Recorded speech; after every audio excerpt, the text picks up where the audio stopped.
बांग्लादेश में 5 अगस्त 2024 को हुए तख्तापलट के बाद से ही पूर्व प्रधानमंत्री शेख हसीना भारत में शरण लिए हुए हैं। शेख हसीना के देश छोड़ने के बाद वहां मोहम्मद यूनुस के नेतृत्व में नई अंतरिम सरकार बनी। यूनुस सरकार भारत से शेख हसीना के प्रत्यर्पण की लगातार मांग करते रहा है। इसी बीच भारत सरकार ने एक ऐसा कदम उठाया है जिससे लगभग साफ हो गया है कि भारत में उनके प्रवास को लेकर फिलहाल किसी तरह की दिक्कत नहीं होगी। दरअसल बांग्लादेश सरकार ने शेख हसीना का पासपोर्ट रद्द कर दिया था। इसके अलावा उनके खिलाफ गिरफ्तारी वारंट भी जारी किया गया था। ऐसे में भारत सरकार की तरफ से बांग्लादेश सरकार को इस मसले पर अप्रत्यक्ष संदेश दिया गया है। मीडिया रिपोर्ट्स के मुताबिक भारत सरकार ने शेख हसीना का पासपोर्ट रद्द होने के बावजूद उनके वीजा के अवधि को बढ़ा दिया है। भारत ने हसीना का वीजा बढ़ाकर यूनुस सरकार को संकेत दिया है कि प्रत्यर्पण अनुरोध फिलहाल ठंडे बस्ते में ही रहेगा। बता दें कि बांग्लादेश की सबसे लंबे समय प्रधानमंत्री रहने वाली 77 वर्षीय शेख हसीना देशव्यापी विरोध प्रदर्शनों के बाद देश से भागकर भारत आ गई थी।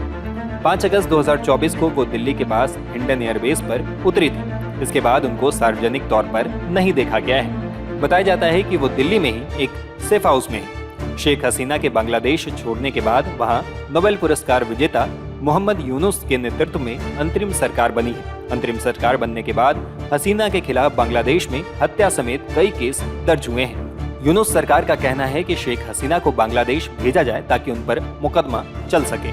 बांग्लादेश ने 23 दिसंबर को एक नोट भेजकर भारत से हसीना के प्रत्यर्पण की औपचारिक मांग की थी।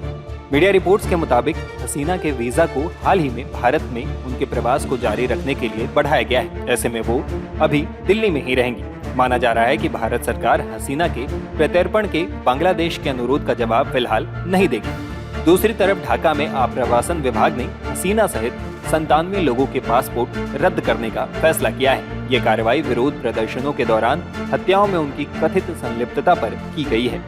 इधर बांग्लादेश में भारत की पूर्व उच्चायुक्त रही वीणा सीकरी ने शेख हसीना के मामले में भारत सरकार के रुख की तारीफ की है। ये जो है ये दूसरी बार आईसीटी जो इंटरनेशनल क्राइम्स ट्रिब्यूनल है ढाका का, उन्होंने दूसरी बार ये अरेस्ट वारंट दिया है प्राइम मिनिस्टर शेख हसीना के खिलाफ। पहली बार अक्टूबर में दिया था, तब उन्होंने कहा था in the case of genocide and crimes against humanity. इस बार उन्होंने इनफोर्स्ड डिसअपीयरेंसेस के मामले में एक केस दर्ज किया है। लेकिन इन केसेस में उन्होंने कुछ एविडेंस प्रेजेंट नहीं की है। क्यों अरेस्ट वारंट दिया गया है, क्या केस है, क्या एविडेंस है, क्या एफआईआर लॉन्च किया है, ये कैसे हुआ, कुछ ऐसे डिस्क्रिप्शन है ही नहीं, वर्णन कुछ है ही नहीं कि कैसे हुआ ये। तो इसलिए जब उन्होंने एक्सट्रेडिशन के लिए एक नोट बवाल भेजा, जैसे कि एक्सट्रेडिशन नोट बवाल के बेसिस पे थोड़ी होता है, ये तो एक बड़ा लीगल टेक्निकल जुडिशियल प्रोसीजर है। उनका जो केस हुआ, ये क्या केस हुआ, क्या अक्यूज हैं, क्या एविडेंस पेश की गई, उसके ऊपर जज ने क्या डिसाइड किया। तो इसलिए ये बहुत सीरियस मामला लगता नहीं है। ये एक पोलिटिसाइजेशन है और वो किसी तरह से चाहते हैं ये दिखाना कि शेख हसीना ने ये सब चीजें की हैं और इसलिए उनको या तो डिबार करेंगे या बैन करेंगे या एक्स पार्टी अरेस्ट वो मतलब कोई डिसीजन दे देंगे।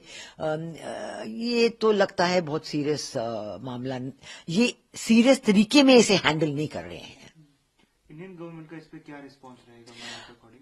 इंडियन गवर्नमेंट तो फिलहाल तो कोई रिस्पांस नहीं देगा। जब एक्सट्रेडिशन रिक्वेस्ट आई थी नोट बवाल के जरिए, और नोट बवाल के बेसिस पे कभी एक्सट्रेडिशन तो होता ही नहीं है, तो हमारी सरकार ने कोई रिस्पांस नहीं दिया। सिर्फ कहा कि हमें नोट बवाल एक मिला है, उसके बाद उसके ज्यादा उन्होंने कुछ नहीं कहा। और बिल्कुल सही किया उन्होंने, क्योंकि ऐसी कोई बात ही नहीं है। हम क्यों इस बहस में पड़े? वो तो चाहते हैं कि ये ऐसी बहस हो कि हम कुछ कहें फिर वो कुछ कहें। तो हमने बिल्कुल कुछ नहीं कहा, ये बिल्कुल सही है। लेकिन मतलब लोगों को पता होना चाहिए कि ये किसी एक प्राइम मिनिस्टर शेख हसीना के पीछे ऐसे पड़ना, पहले एक अरेस्ट वारंट पे दूसरा अरेस्ट वारंट, और जब उन्होंने पहला अरेस्ट वारंट जेनोसाइड की बेसिस पे किया था और कहा था कि ये जुलाई अगस्त में जो मामला हुआ था उसके लिए है, तो ये यूएन ये जो ह्यूमन राइट्स कमीशन है, उनको भी बांग्लादेश की इंटरिम रिजीम ने कहा कि आप आके इसके ऊपर इन्वेस्टिगेशन कीजिए, अपनी रिपोर्ट दीजिए। वो उनकी समिति 2 बार आ चुकी है ढाका में और कहते हैं हमें कोई एविडेंस दे ही नहीं रहे, हमें कोई फैक्ट्स एंड फिगर्स मिल ही नहीं रहे। तो ये तो जब तक ये सब वो चीजें अपने आप तय करेंगे कि हुआ क्या, किसने किया, क्यों आप किसी को दोष लगा रहे हो, ये सब चीजें हैं, तो ये तो मामला ऐसे ही रहेगा।